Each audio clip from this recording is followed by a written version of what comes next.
کیا خوب سجن دیاں اکھیاں نے، کیا خوب سجن دیاں اکھیاں نے، جی میں پل کے سرائیاں رکھیاں نے۔ تو اجے میرا یار نہیں ڈٹھا جنوں ویکھ کے چند شرم آوے، ادھی راتی دن چڑھ جاوے جیو رخ تو نقاب اٹھاوے، تے جیو نکلے سیر کرن نو سارا گلشن سیس نواوے، اتے دھرتی لف لف جاوے جے ہاتھ پھلاں وچ رکھدا ہاتھ پھلاں تو ود جاوے، نین نشیلے مست رسیلے وچ سونا کجل سہاوے، اکھ اگڑے تے انج پیا جاپے جویں میں خانہ کھل جاوے، توبہ توبہ حسن سجن دا چال نہ چلی جاوے، بجلی ڈردی لشک نہ مارے متا بے ادبی ہو جاوے، تے جے او کھولے پیچ زلف دے اتے راہی راہ پل جاوے، توبہ توبہ حسن سجن دا چال نہ چلی جاوے، علم خدا نے اینا دتا عقلاں وچ نہ آوے، عقل خدا نے اینی دتی علماں وچ نہ آوے، کی اعجاز نظر وچ او دی جو آوے وک جاوے، خلق او دے نے مولئی دنیا کوئی ودلائی جان بچاوے، آزم ایڈا سونا ماہی سانو کدھرے نظر نہ آوے۔ انہوں نے کہا جو بھی ہوا تم اس کے حسن میں کھو گئے، اور وہ قیمتی اونٹ اپنے حسن کا جادو جگا کے تم سے ہتھیا کے لے گیا۔ امام زرقانی لکھتے ہیں جب انہوں نے یہ کہا نا کہ قیمتی اونٹ ہتھیا کے لے گیا، تو اب تک خاموش بیٹھی خیمے کے پردے کی اوٹ میں بیٹھی قافلے کے سردار کی بیوی نے خیمے کا پردہ سرکایا اور ان سے مخاطب ہو کے بولی، انا ضامنۃ لسامان جمالکم لا یغدر بکم، خبردار اس کے خلاف کوئی بات کی تو اگر وہ قیمت نہ دینے آیا تو مجھ سے لے لینا، میں اس کی ضامنہ ہوں۔ انہوں نے کہا اچھا تو اسے جانتی ہے؟ کہا واللہ میں بھی نہیں جانتی۔ تو کہا پھر ضمانت کیسے دے رہی ہے؟ کہا جب تم سودا کر رہے تھے خیمے کی اوٹ سے میں نے اس کا چہرہ دیکھا تھا، اور جس کا چہرہ اتنا سونا ہو وہ جھوٹ بول ہی نہیں سکتا ہے۔ تھوڑی دیر گزری تو حضور کے غلام آ گئے کہ کون ہیں لوگ جن سے ہمارے آقا نے اونٹ خریدا تھا؟ انہوں نے کہا ہم لوگ ہیں۔ کہا یہ حضور نے کھجوریں تمہاری ضیافت کے لیے بھیجی ہیں اور یہ تمہاری قیمت ہے۔ انہوں نے کہا قیمت بعد میں دینا، ہم تو خود بک گئے ہیں، ہمیں پہلے بتاؤ وہ پیارا رہتا کہاں ہے؟ تو کہا یہ نخلستان مدینہ جو سامنے دکھائی دیتا یہی ڈیرے ہیں اس محبوب کے۔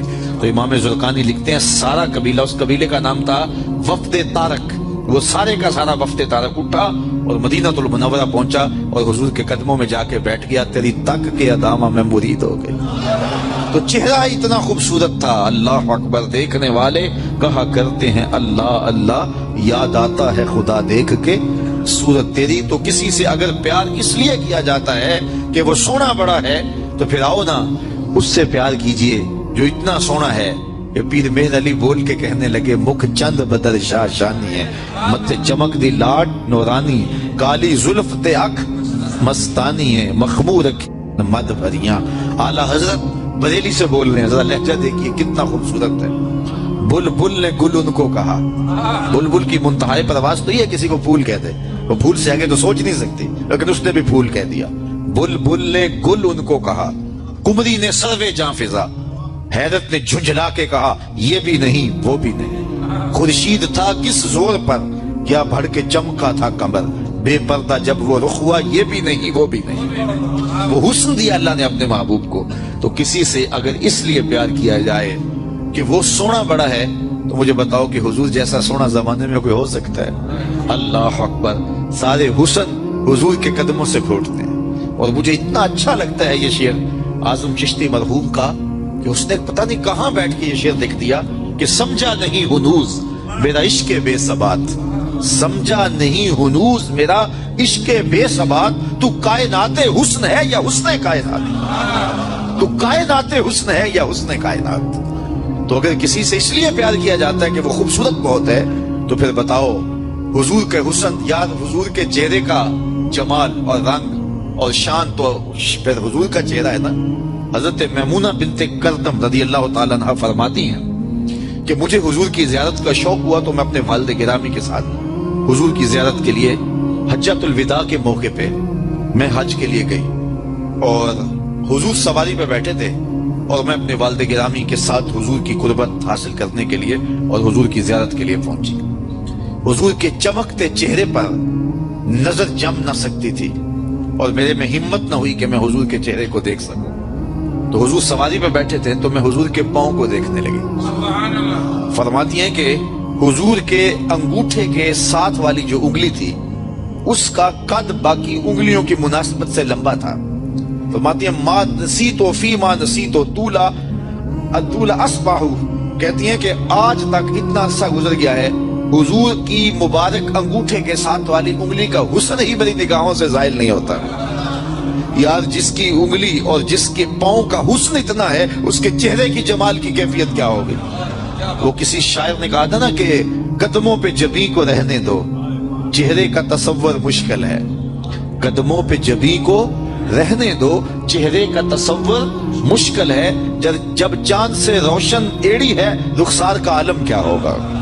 جب چاند سے روشن ایڑی ہے، رخسار کا عالم کیا ہوگا؟ تو حضور علیہ السلام کے حسن اور حضور کے جمال کی وجہ سے اگر پیار کیا جائے تو پھر مجھے بتاؤ کہ حضور علیہ السلام سے بڑھ کر کائنات میں حسین کون ہو سکتا ہے، خوبصورت کون ہو سکتا ہے؟ تو اس لیے ہماری محبتیں اور ہماری عقیدتیں حضور کی بارگاہ میں دست بستہ حاضر ہوں۔ اب کسی سے اگر پیار کر لیا جائے تو اس پیار کے تقاضے کیا ہیں؟ بندہ جس سے پیار کرتا ہے اس کا کثرت سے ذکر کرتا ہے، اور یہ محفل میلاد اس عقیدت کا روپ ہے، محبت کے اس تقاضے کی تکمیل ہے۔ بندہ جس سے پیار کرتا ہے اس کا کثرت کے ساتھ ذکر کرتا ہے، اس کا جی چاہتا ہے کہ اس کا تذکرہ چھڑا رہے، اس کی باتیں ہوتی رہیں۔ رومی علیہ رحمہ جنہیں اقبال نے اپنا مرشد مانا ہے، ان کا کمال یہ ہے کہ وہ تمثیل سے بات کے سمجھانے کی عادت رکھتے ہیں۔ وہ اس نقطے کو بڑی خوبصورتی سے سمجھاتے ہیں کہ کسی نے مجنو کو دیکھا کہ ریت کے اوپر لیلا لیلا لکھ رہا ہے، تو اس نے روک کے پوچھا یہ کیا کر رہے ہو؟ تو گفت مشق نام لیلا می کنم، خاطر خود را تسلی می دہم۔ اس نے کہا اپنے محبوب کا نام لکھ لکھ کے دکھی دل کو قرار دے رہا ہوں۔ تو رومی کہتے ہیں کہ اگر مجنو کو لیلا کا نام تسکین دیتا ہے تو امتی کو حضور کا نام تسکین نہیں دیتا؟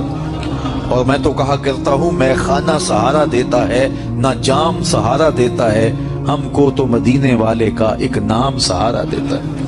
ٹھنڈ پڑ جاتی ہے سینے میں جب کسی کے لبوں پہ اس مبارک نام کا چراغاں ہوتا ہے۔ تو جس سے پیار کیا جاتا ہے اس کا کثرت سے ذکر کیا جاتا ہے۔ میاں صاحب نے بھی اپنے انداز میں کہا ہے نا، جو کسی دا عاشق ہوئے تے گل ہو سے دی کرتا، 100 مکر بہانے کر کے مرنے ہو سے مرتا۔ جب محبت کسی سے ہو تو پھر اس کا تذکرہ کسی نہ کسی بہانے چڑھا جاتا ہے۔ یہ نہیں ہو سکتا کہ طبیعت اچاٹ ہو جائے کہ یہ بات چھوڑو بھی نہ۔ میں مختلف جگہوں پہ جاتا ہوں تو بعض لوگ پرچیاں دیتے ہیں جناب میلاد النبی کے ثبوت کے حوالے سے بھی کوئی بات کیجئے، تو میں کہتا ہوں کہ دلائل کی زبان میں ہمارے علماء بات کرتے ہیں اور کمال کر دیتے ہیں، لیکن میں کہا کرتا ہوں اپنے سادے لہجے میں، کیا حضور کے ذکر کے لیے بھی دلیل؟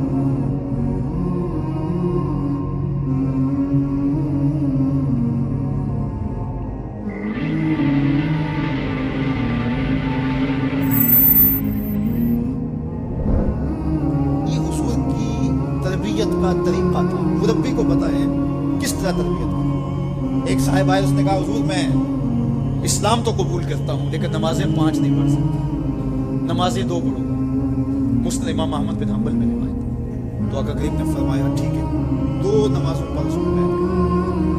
اس نے جب 2 پڑھی اس نے کہا میں تو تہجد کروں گا۔ 2 نمازوں کا چسکا اور 2 نمازوں کی لذت آئی تو اس نے کہا میں باقی 3 کیوں چھوڑوں؟ تو یہ طریقہ تھا، تو اس سے یہ عہد لیا کہ تم نے جھوٹ نہیں بولنا۔ اب جب چوری جی چاہا، ماحول پیدا ہوا، تو سوچا کہ اللہ کے رسول نے اگر یہ پوچھ لیا چوری کی تو حضور سے یہ تو عہد ہے جھوٹ نہیں بولنا، تو پھر حضور کو بتانا پڑے گا کہ میں نے چوری کی، تو یہ تو حضور کے سامنے شرمندگی ہے، چوری چھوڑ۔ پھر کہا کہ جب بدی کو جی چاہا، طبیعت میں غلبہ ہوا گناہ کا، تو پھر سوچا کہ اگر رسول اللہ نے پوچھ لیا تو جھوٹ تو بولنا نہیں، تو پھر حضور کے سامنے شرمندگی ہوگی، کیا بتاؤں، برائی بھی چھوڑ۔ شرمندگی کسی کے سامنے نہ ہو، یہ حیا ہے۔ جب حیا کسی کا پیدا ہو جاتا ہے تو پھر اعمال میں اعتدال پیدا ہو جاتا ہے، اعمال میں خوبصورتی پیدا ہو جاتی ہے، اچھے اور صالح اخلاق نصیب ہو جاتے ہیں۔ اس لیے ہمارا دین ہمیں حیا کی تعلیم دیتا ہے، بڑوں کا حیا اس کی تعلیم دیتا ہے۔ حضرت عبداللہ بن عمر رضی اللہ تعالیٰ عنہ فرماتے ہیں کہ مجمع صحابہ تھا، حضور تشریف فرما تھے، آقا کریم نے فرمایا کوئی ایسا درخت بھی ہے جو مسلمان جیسا ہو؟ تو کہتے ہیں میرے ذہن میں کھجور آئی، میرے ذہن میں کھجور کا درخت آیا کہ وہ خزاں میں بھی نہیں مرجھاتا، پھل بھی دیتا ہے، لیکن میں نے دیکھا کہ حضرت ابو بکر خاموش بیٹھے، حضرت عمر خاموش بیٹھے، انہوں نے کوئی جواب نہیں دیا، ان کا حیا کرتے ہوئے میں نے بھی جواب بعد میں حضور نے فرمایا کہ کھجور کا درخت ہے. کہتے میرے دل میں بھی یہی تھا اور میں بولنا چاہتا تھا, لیکن ان بڑوں کا حیا کرتے ہوئے میں چھوٹی عمر کا تھا. میں نے یہ ہمیں بڑوں کا ادب, بڑوں کی تعظیم, بڑوں کا حیا کا سبق دیا گیا ہے, درس دیا گیا ہے, یہ ہمیں سکھایا گیا, یہ ہمیں بتایا گیا, یہ ہماری زندگی کا حصہ ہے. حتیٰ یہ حیا تو چھوٹوں سے, بہت سارے ایسے کام ہیں چھوٹے بچوں کے سامنے جائز بھی ہو تو ہم نہیں کرتے. یہ بچوں کے سامنے کہنے کی بات نہیں, یہ بچوں کے سامنے کرنے کا کام نہیں. جائز امور بھی ماں باپ کے سامنے, بڑوں کے سامنے نہیں کیے جاتے. تو یہ آداب میں سے کسی کے سامنے جو ہے وہ اپنے ناک کو جھاڑنا یہ حیا کے منافی ہے. کسی کے سامنے زور زور سے کھانسنا کر اس طرح کی ضرورت ہو تو آپ باہر اٹھ کے چلے جائیں یا اس آواز کو دبانے کی کوشش میں لگے رہیں. اس طرح خروجی ہے, بندہ مجبور ہو جائے تو الگ بات ہے, ورنہ حیا کا تقاضا یہ ہے کہ مجلس کے اندر موجودگی میں اس سے گریز کیا جائے, حتیٰ کہ اس کی سمیل پھیلے اور دوسروں کو تکلیف پہنچے.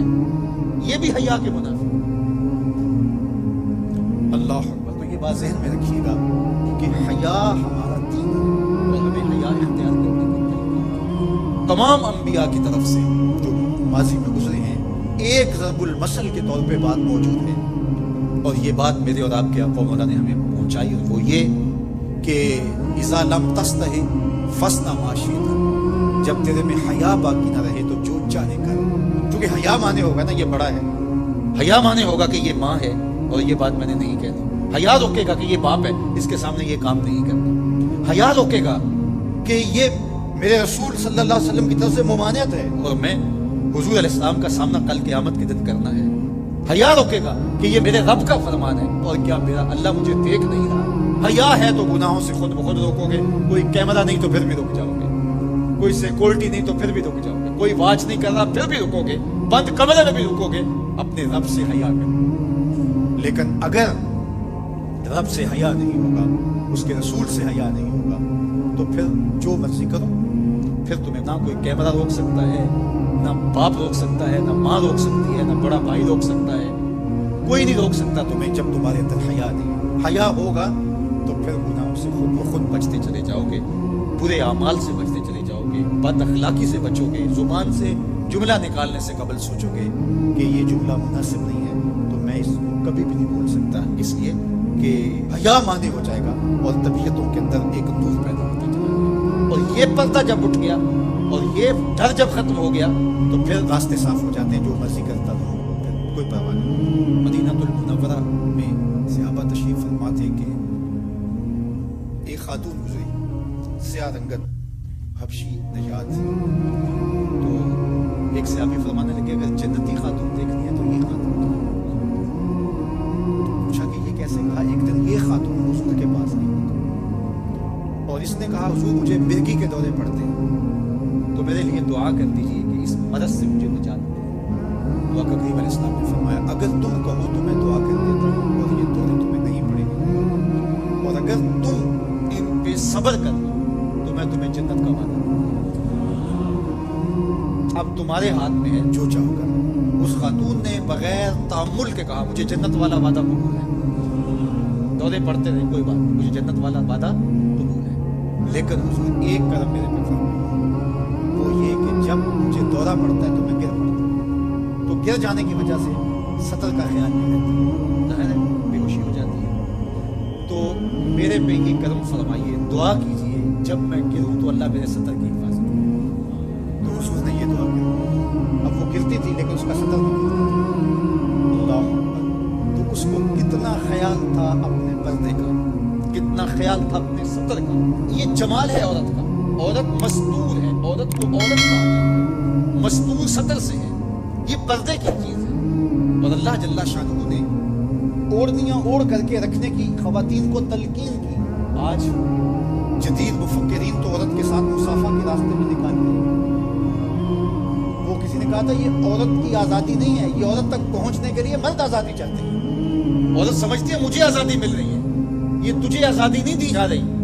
یہ تیری آبرو کو, تیری عزت کو, تیری ناموس کو تار تار کرنے کے لیے یہ مرد آزادی چاہ رہا ہے, یہ آوارہ لوگ آزادی چاہ رہے ہیں. تجھے کھلونا بنانا چاہتے ہیں تو کھلونا نہیں ہے. تیرا پردہ تیری ناموس کا محافظ ہے.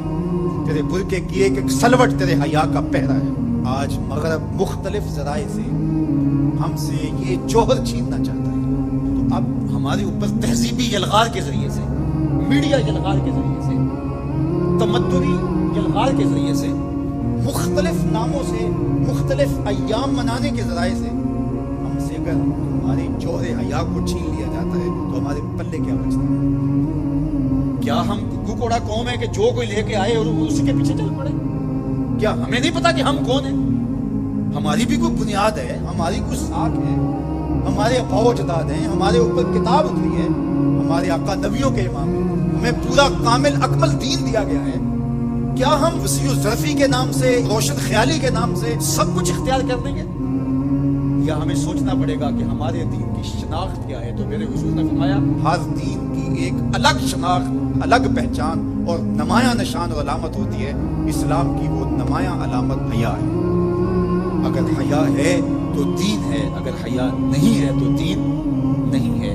تو اللہ ہمیں حیا کے نور سے مالا مال کرے، ہماری نسل نو کی بالخصوص حفاظت کرے، ہماری بیٹیوں، بہنوں اور مستورات اسلام بناتے دین کی اللہ خاص طور پہ حفاظت فرمائے، آنکھوں میں شرم اور حیا کے نور کو پیدا کرے، اور ہمارے باطن بھی حیا کے نور سے مالا مال.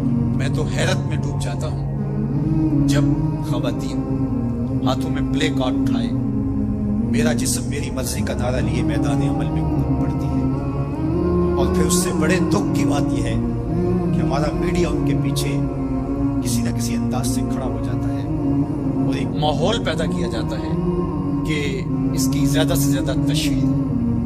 میرا معاشرہ، میرا دین، میری مشرقی روایات، میرا کلچر، میرا تمدن، میری تہذیب اس کی حمایت نہیں کرتا.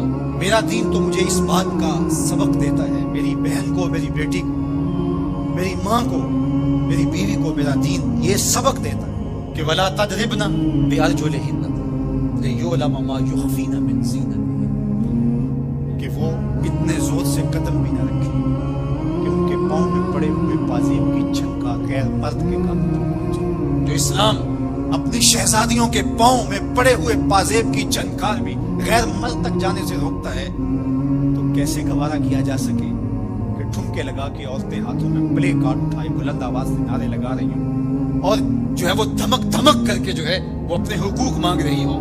تم حقوق کس سے مانگتے ہو؟ محمد عربی نے تمہیں 14 صدیاں قبل حقوق دی. اور اگر تم اسلام کو نہیں مانتی اور اسلام کے ضابطوں سے انحراف کرتی ہو تو تمہیں میں ایک نقشہ ماضی کا دکھانا چاہتا ہوں کہ تمہارے وجود کو بھی گوارا نہیں کرے گا. اٹھا کر کے سسکتی بچی کو زندہ درگور کر دیا. بھائی اس لیے کاٹ دیتا تھا کہ کل کوئی میرا بہنوئی نہ کہلائے. عکاس کے میلے میں بیٹوں کے ہاتھوں مائیں فروخت نہیں ہوئی. تذلیل کا اور کیا روپ تھا جو عورت نے نہیں دیکھا تھا. یہ تو اسلام کا فیض ہے کہ اسلام نے ماں کا روپ دیا، اسلام نے عورت کو بہن کا روپ دیا، عزتوں کی مسجد میں بٹھایا. بیٹیاں زندہ درگور ہو رہی تھی، میرے حضور نے کہا میری فاطمہ میرے جگر کا ٹکڑا. اس کو بتایا کہ تو تکریم کی جگہ پہ ہے، تو عزت کے مقام. اور حضور علیہ السلام سے سیدہ ملنے آتی، حضور اٹھ کے استقبال کر. عورت کہتی ہے مجھے حق نہیں دیا گیا جتنے حق تجھے دیے گئے. مرد کو وراثت میں ایک حق دیا گیا، عورت کو 2 حق دیے گئے. وہ باپ کی وراثت میں بھی حق لیتی ہے، شوہر کی وراثت میں بھی حق لیتی ہے. اس کو 2 حق دیے. تو یہ تو عزت اسلام کی دی ہوئی، یہ تو وقار اسلام کا دیا ہوا. اسلام نے تو تکریم کی مسند پہ بٹھایا، اسلام تمہیں عزت کے مقام پہ بٹھایا. تو آوارہ ہو گئی، تو ہاتھ میں پلے کارڈ اٹھائے بازاروں میں گھومنے لگی، آوارگی کو اپنا حق سمجھنے لگی. یہ تو نقش تھا، یہ تو جاہلیت کے زمانے کی عورتوں کا مزاج تھا. تجھے تو یہ کہا گیا فلا تخضعن بالقول فیطمع الذی فی قلبہ مرض. کہا کہ جب دروازے پہ دست ہو یا تو فون اٹھا لے، مجبوری ہو کسی غیر مرد سے تجھے بات کرنا، تو تجھے میرا دین کہتا ہے اپنی آواز میں لوچ نہ پیدا ہونے دینا، آواز کو تھوڑا سا کرخت کر دینا. دل کا کوئی روکی تیری آواز کی نرمی سے کوئی اور معنی نہ نکال لے. تو اتنی پاک اور پردے دار ہے کہ تیرے بارے میں خیال بھی پاک رہنے چاہیے. تجھے دیکھ کے مرد کو ادب سے نظریں جھکانے کا حکم دیا گیا ہے. نگاہیں نیچی کر لو، محمد کی شہزادی آ رہی ہے. نگاہیں نیچی کر لو، فاطمہ کی بیٹی آ رہی ہے. نگاہیں نیچی کر لو، عائشہ کی بیٹی آ رہی ہے. تو عزت کے مقام پہ بٹھائی گئی تو کس نے تجھے آوارہ کر دیا, کس نے تجھے بدچلن کر دیا؟ چند ٹگوں پہ, چند ملکوں کے سرمائے پہ, اور چند آوارہ عورتوں کے کہنے پہ جو مغرب کی وظیفہ خور ہیں اور جو نہ نظریہ پاکستان کو مانتی ہیں اور نہ ہی نظریہ اسلام کو مانتی ہیں, ان کے کہنے پہ تو ان کے ساتھ جا کے کھڑی ہو گئی.